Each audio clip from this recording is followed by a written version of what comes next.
We've all heard of and perhaps have driven on the east-west road named Burlington Beach Road here in Valparaiso. But where did that name come from?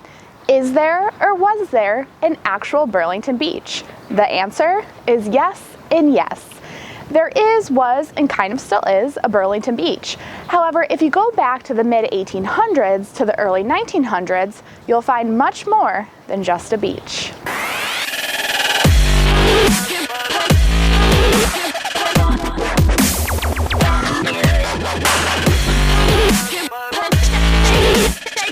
In 1862, a man named George Merrill built a fishing and boating resort on the shores of Flint Lake. He called it, of course, Burlington Beach.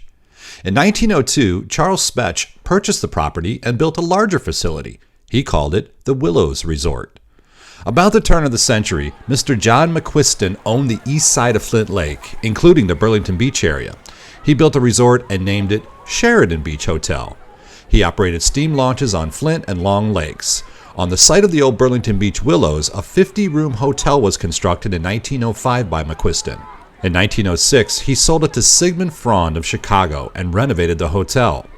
In 1925, the Kilmer Fraser Company purchased the Sheridan Beach Resort and renamed it Blackhawk Beach Summer Resort. They expanded the facility to include a toboggan slide, concession stands, roller skating rink, and a larger picnic ground.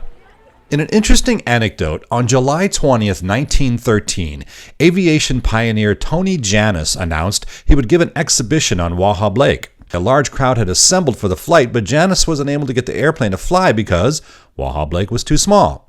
As a result, the airplane was hauled in a wagon to Burlington Beach. It was reported that the airplane spent most of the time skimming along the lake. On one occasion, however, Janus got his airplane into the air where he managed to circle the lake above the treetops without touching the water.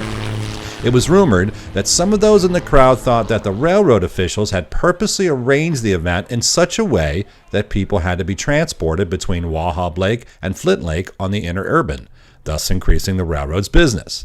This charge, of course, was denied by the officials of the railroad. And yes, at one time there was a passenger railroad that circled in part Flint Lake, but that's a story for another time. Today, a community association operates a residents-only beach on the last remaining public shoreline of the resort. So the next time that you pass Burlington Beach Road, tip your hat to George Merrill for the name Burlington Beach.